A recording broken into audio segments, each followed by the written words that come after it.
Hello, everyone. I hope we're all doing well this morning. So today we're taking a look at 4.2, which is all about applying congruence into triangles.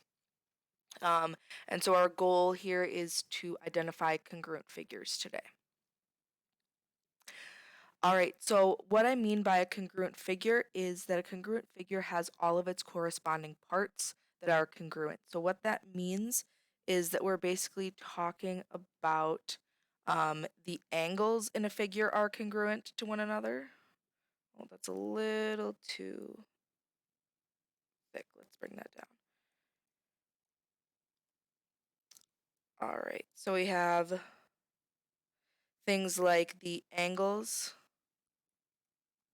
are congruent and the sides are congruent. Makes a figure itself congruent if we have those pairs. All right, so given our figures here, we have matching congruent sides on each and we have matching congruent angles on each. So notice how both angle A and angle D have a one arc, so those would be congruent to one another. So we would have angle A is congruent to angle D. Same with our other angles, so angle B and angle E each have two arcs, so they would be congruent to each other. So we have angle B is congruent to angle E. And then lastly, we have C and F are congruent to each other because they both have three arcs on them. So we have angle C is congruent to angle F. So we have these triangles, which each has three angles, have basically corresponding parts that are congruent. So A and D would be corresponding, B and E would be corresponding, and C and F would be corresponding. Um, but it's not just the angles, it's also the sides. So notice here how we have three different lengths of sides from when we went over what a scalene triangle is. So for example, we have BC and EF each have, each have one tick mark on them. So that means that they are in fact congruent to one another. So we would have our side BC is congruent to our side EF. Same thing with our two tick mark sides. So BA and ED would be congruent to each other. So we have AB on the left and ED on the left. All right, and then lastly, we would have our third congruent side, AC and DF. We have AC is congruent to DF. All right, so again, a triangle has three sides. So we have three different congruency pairs, and each one is corresponding to one another. So we have BC is corresponding to EF, etc. So what this means is that we can actually make a congruency statement with our triangles instead of listing out all of our angles and all of our sides.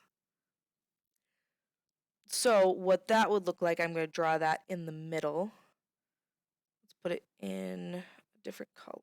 Let's pick purple. All right, so in order to tell it's a triangle, we have a little triangle symbol. So we have triangle A, B, C is going to be congruent to its corresponding parts. So what's important when we're talking about triangle congruency is that the order that we name the triangles matters. So since I made my first triangle ABC, I have to make sure that my corresponding parts match up. So as I mentioned earlier, we have A corresponds to D because those are two angles that are congruent. So if I have A first in my order, I have to put D first in my order down here. Then we have B corresponds to E, so that comes next. And then we have C corresponds to F, so that goes in the very last place.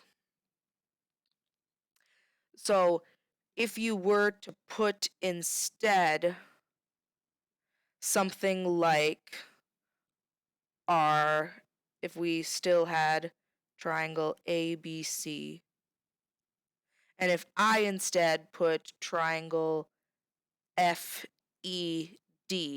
and I switched around F and D, and it was a little bit hard to see it on the screen, but bear with me, that does say FED on there.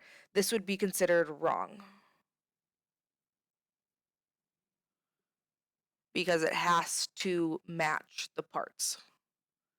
So remember that your parts have to match. So this would be our proper order if we really wanted to say triangle ABC.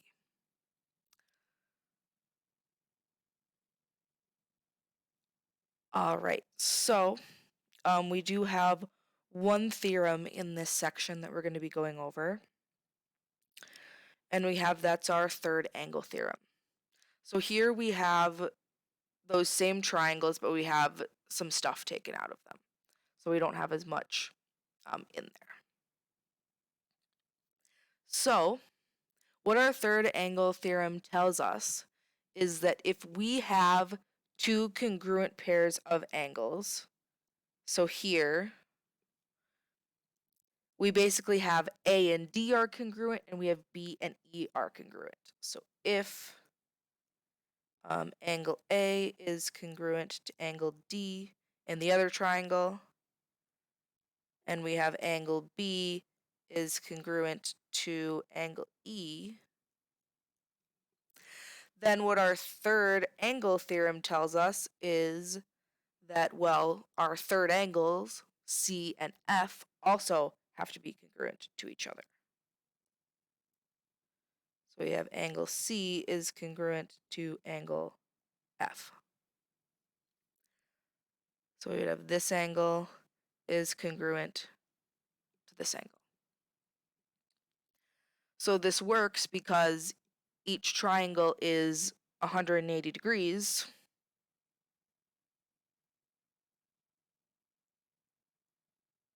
And if two of the angles are already the same, then that makes the third angle have to be the same because it has to reach that 180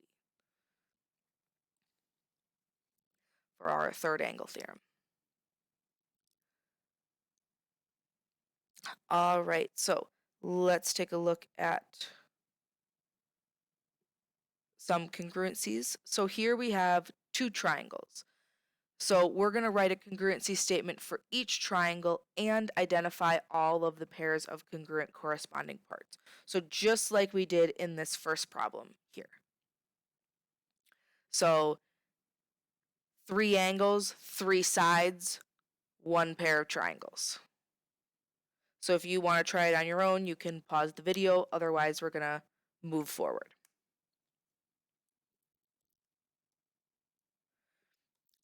All right, so I always like to start with the angles when I do these because it's easier to identify the congruent angle parts. So I have S and P each have 1 arc. So we have angle S is congruent to angle P. We have Q and T each have 2 angles, or 2 arcs. So we have Q corresponds to angle T. And then lastly, we have U and R each have 3 arcs on them. So we're going to have angle R is congruent to angle U. And it does help me organize, at least if I have one triangle on the right and the other triangle on the left and I don't mix them up. That just helps me. You don't have to write it that way, but it can keep you a little bit more organized so you're not repeating angle pairs. All right, now let's do the sides. So we have one tick mark side is QS and TP, so those correspond. So we have QS is congruent to TP. I'm going to keep the same triangle on the same sides as well. So our left triangle is going to stay on the left, our right triangle is going to stay on the right. Two tick mark side, we have RS and UP. So we have RS is congruent to UP is two tick marks.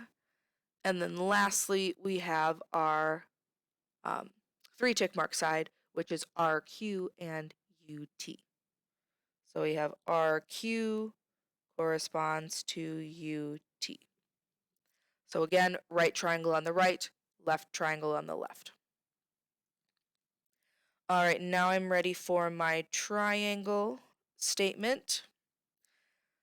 All right, so writing out all of the corresponding parts can be helpful before you actually write the congruency statement for the triangles, because if we notice the angle part here, it actually has them in order for us. So S corresponds to P, Q corresponds to T, and R corresponds to U. So we just have to rewrite that in triangle form. So we have triangle SQR is congruent to triangle PTU. And they don't have to be in alphabetical order or anything. We could even write this triangle RQS is congruent to triangle UTP. We just have to be mindful that they're corresponding to the correct parts. But there are many different ways that we can write these congruency statements. All right, let's take a look at a figure that is not necessarily, or that is not a triangle. All right, so here we have two quadrilaterals, and we're given that ABCD is congruent to EFGH, and we want to find the value of X and Y. All right, so we have our EFGH is what holds our X's and Y's, and the other figure is just numbers. All right, so notice how X does appear twice, once on its own right here, and then once with Y here. So if you ever have X without another variable Y, then that's probably going to be the one that you want to solve first. Because in our 4x plus 2y down here, we need to have one of those in order to help us solve that problem. So our goal here is going to be to find this x first.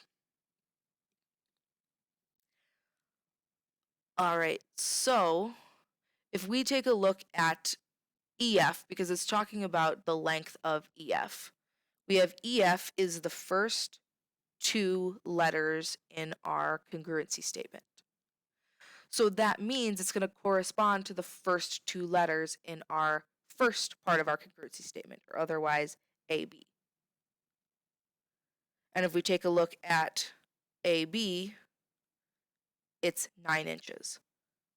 So that means that these two lengths are going to be congruent to one another, even if they don't originally have the tick marks on there, because we have the congruency statement. So if they're congruent, that means that they are equal to each other. So we have 3x minus 6 is equal to 9. And now all we got to do is some algebra to solve for x. So if we add 6 to both sides, that's going to give us 3x is equal to 15. And then if we divide both sides by 3, that'll give us x is equal to 5. So we found one value. We found x. All right, which would in fact make EF 9. All right, and next we want to find y. So we did see before that y was down here with this 4x. And we have that it is our angle h. So we're going to mark angle h down here. All right, so if we look back up to our congruency statement, we have that angle h corresponds to angle d. So that means this angle right here. All right, and you do always want to go back to the congruency statement that you're given. You do not want to go off of looks because they're not always going to be in the same exact positioning like this problem is, which we will see in our next problem, how it might look different. So we do always want to go back to that congruency statement. Do get in the habit of doing that. All right, so we have these are our corresponding parts, angle D and angle H. So that means that they're going to be congruent to each other in a congruent figure. So these two are equal to each other. So we have 4x plus 2y is equal to 44 degrees. Now we do know what x is. We know that x is 5, so we can actually plug that in. So we have 4 times 5 plus 2y is equal to 44. Now we only have one variable of y. So we can multiply 4 and 5, which is 20, plus 2y is equal to 44. We can subtract 20 from both sides, so subtract the 20 from the 44 will give us 24 is equal to 2y, which means that y is equal to 12. And if we do plug it back in here, our y and our x, we would in fact get that this angle is 44 degrees.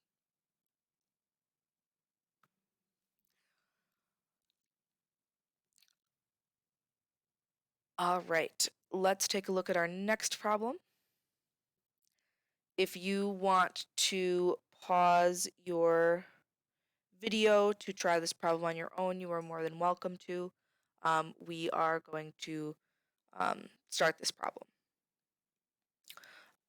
All right, so this is also supposed to say, give me a second. This is also supposed to say that they are congruent to one another. So let me write that. So let's say triangle MLO is congruent to triangle LMN. All right, so this is our congruency that we have here.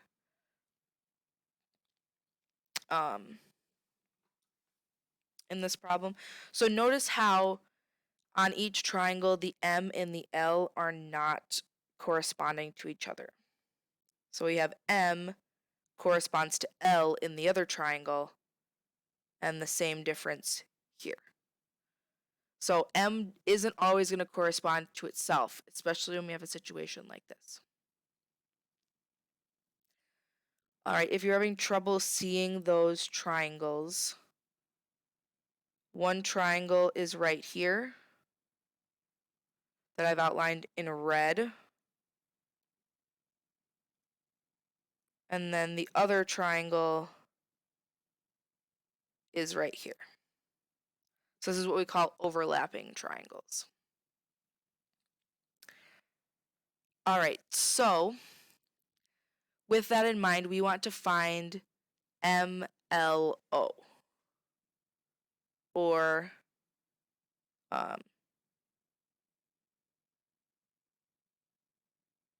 we want to find MLO, which is this angle right here. All right, so we have part of it. We have that 35 is a part of our angle.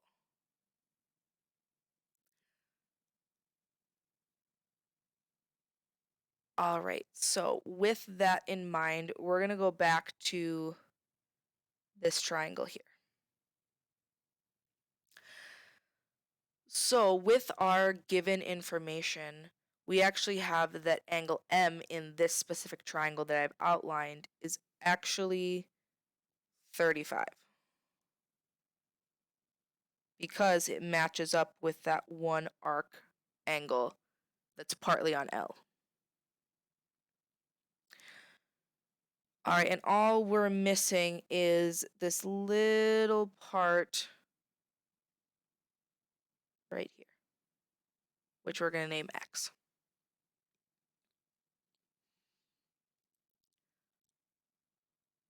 All right, so with that in mind, with our triangle, we have that all of the interior angles of our triangle add up to 180. So we would have 40 plus x plus 35 plus 35 would have to add up to 180. So let's take a look at that. So we have our 40 plus 35 plus our x plus our 35. I'm going to make the x green just so that we can keep track of it. And we have that is equal to 180 degrees.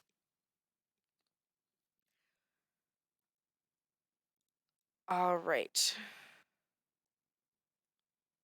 So now all we have to do is some algebra, just keeping in mind that this is our measurement of angle MLO here.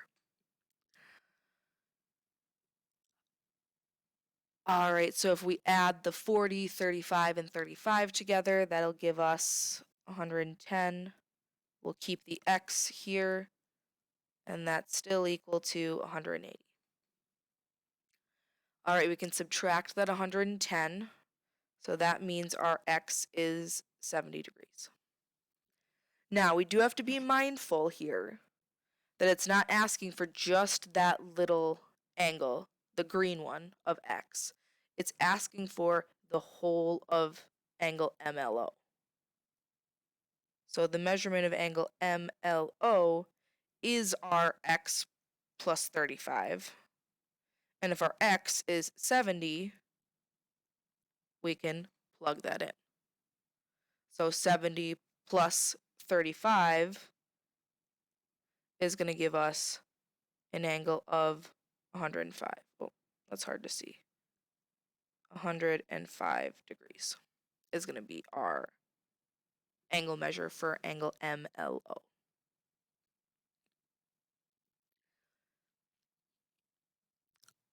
All right. We have one more type of problem that shows up in this chapter, and that is a proof. So we want to prove that these two triangles are congruent, and so we're going to show that all sides and all angles are congruent, which is the definition of congruent triangles, which we learned about at the very beginning of class. And we have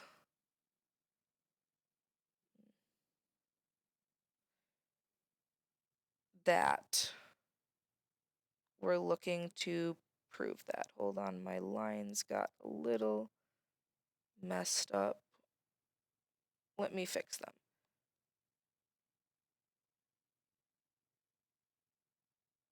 All right, those are supposed to go over the side links. So sorry, it's a little bit messy. All right, so we're gonna start our proof always with our given statement. So we're given quite a few things. We're actually given that we're given all of our side pairs are congruent, and we're given one angle pair is congruent.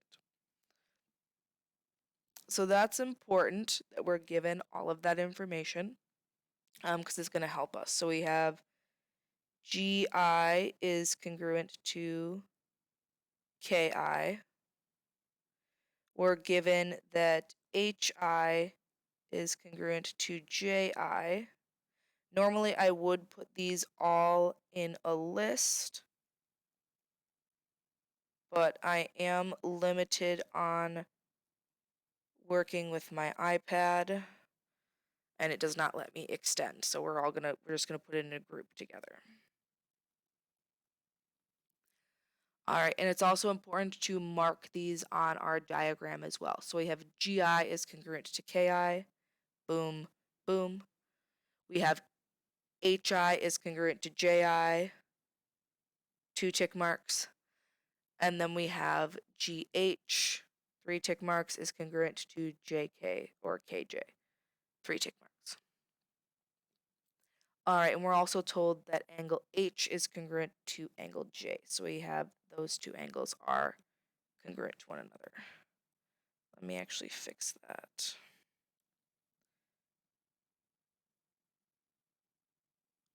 All right, so our goal is to show all sides and all angles congruent. So we already have all the sides, so that's done. Now we just need all of the angles. We have one angle pair, but we need 2 angle pairs. All right, so let's move on to step number 2. All right, number 2, since we're given just congruency statements in our given, we can't pull any information out of that. So this is where we look to our diagram. So since we're looking for angle pairs, remember there's only a few angle pairs that we can tell from a diagram. We can tell a linear pair, we can tell vertical angles, and we can tell the angle addition postulate. So taking a good hard look at our diagram, the only thing that we have is vertical angles. So notice how we have that I in the middle of our diagram. We actually have vertical angles here and here. So, and vertical angles are always congruent. So we have angle GIH is congruent to angle JIK.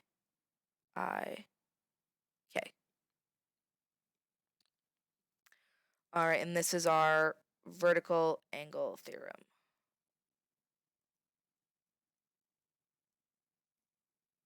Way back from Unit 1. All right, so we've already marked that on our diagram. All right, now we just need one more angle.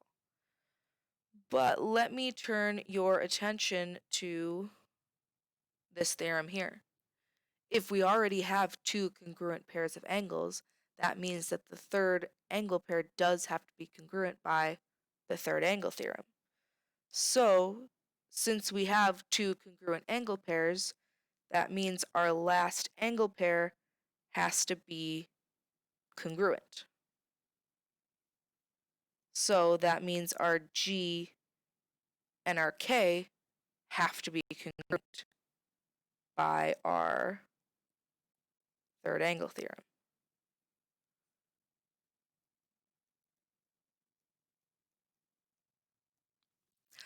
All right, so we've successfully made all of our segment pairs congruent and all of our angle pairs congruent. So we can say that now our triangles are congruent. Remember, order matters. So for my top triangle, I'm just going to pick a random order. So let's do GHI.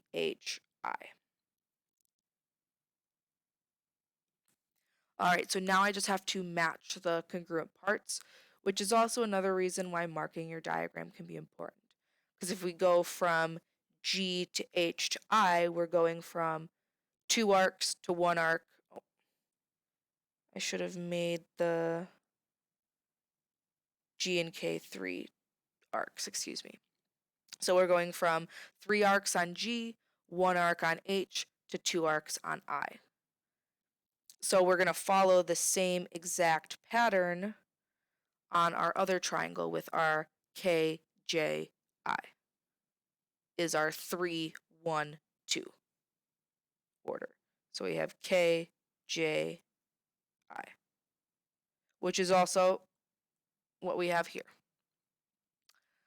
All right, and that is our definition of a congruent triangle. All right, so we have all sides, all angles are congruent using our definition of congruent triangles. All right, so if you do have any questions on this lesson, send me an email. Otherwise, make sure to take a look at your homework. I did push it back to Thursday instead of Tuesday just because of the cancellation. So just let me know if you have any questions.